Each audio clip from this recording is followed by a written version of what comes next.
While I'm doing this, talk to me about your smoking. How much of that are you doing? Because we've got to get that off our plates before we get this thing done.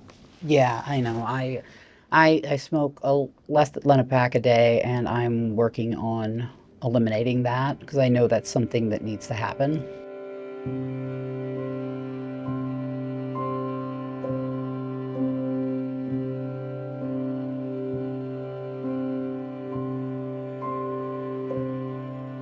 Canceling April's surgery was an incredibly difficult decision because, internally, of course, we knew that it would feel like the rug getting kind of yanked out from underneath somebody. It was just like a whirlwind of like tragedies. It was like it was like a lot.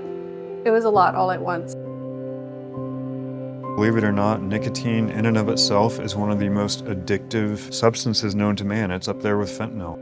You don't see people change behavior very often. So when you pull the plug on something like that, I hate to say, but my thinking was that we're pulling the plug and this is probably never going to happen.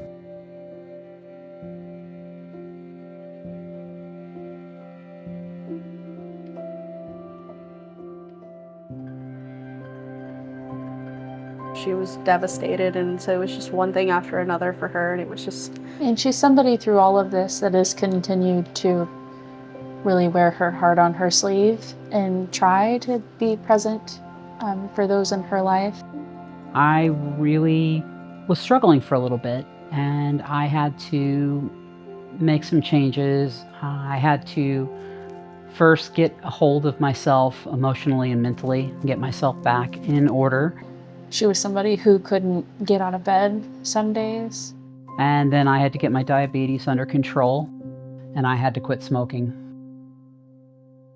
People will take their health issues and their behaviors to the grave with them, even if it's hurting them.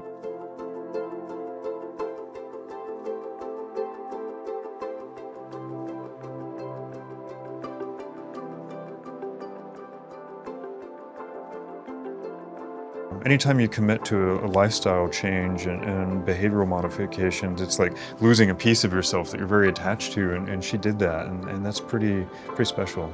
She, even despite all of the tragedies in her life, has become the best version of herself.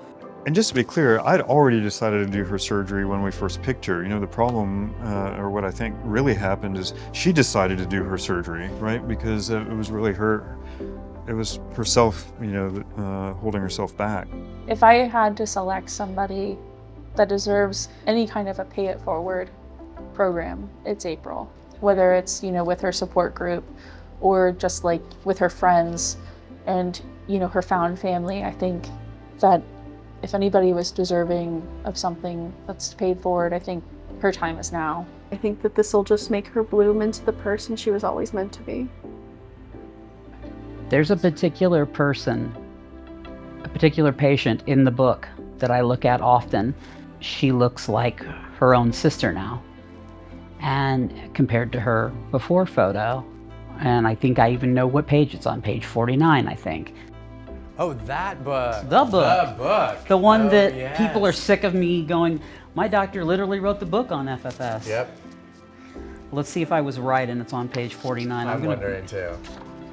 49. Look at you. I'm just amazed with her results. And like the way that her eyes sparkle in her after photo. She's kind of my gold star of where I hope to be in a year. When you look in the mirror, you see her, you say goodbye to him, and That's the hope. that's the hope. I'd like to say goodbye to him. He's hung out. I appreciate that he kept April safe until it was safe for her to come out, but I'm ready for him to go away now. Understand. So let's set that as our intention. Make that happen. Absolutely. Okay. Thank you for everything. Very happy and excited for you.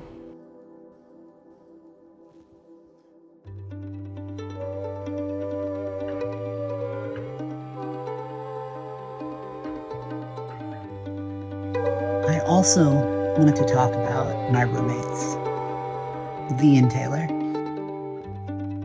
Please don't feel this way. for trans people, you know, a lot of queer folks. Chosen family is everything. You're my chosen family.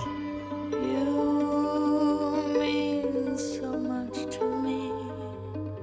They're taking care of my dogs for me while I'm in California, and I appreciate them so very much. To V and Taylor, I hope this makes it into the video. Thank you.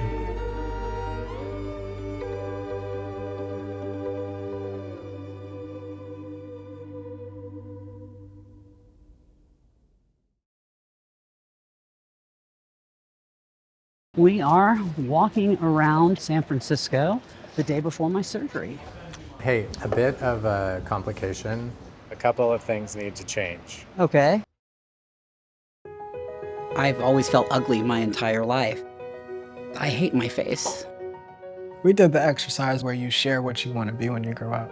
And it was my turn, and I said, I want to be a girl. And everybody laughed. I was dead ass serious. I was like, oh crap, I'm transgender. That piece of myself was something that I internalized for a long time. You're told that you're not important and that you can't be seen or you shouldn't be seen. It's really hard to be trans right now. I'm tired of playing nickels. I'm tired of carrying phones. This is a culmination of her kindness coming back to her. It is definitely a pay it forward. In my mind, I was like, oh, this was a done deal when I wrote the recommendation. Karmically, it just feels like everything that she's given out is just coming back for her. I'm getting ready to fly to San Francisco. Surgery is literally 1 week away from today. Doctor, are you ready? I think that this will just make her bloom into the person she was always meant to be. I think you'd have to be a little crazy to not have it scare you a little bit. I mean, this is surgery on your face. A bit of a complication. There's been a change of plans. I think I want to go home. We're pulling the plug and this is probably never going to happen.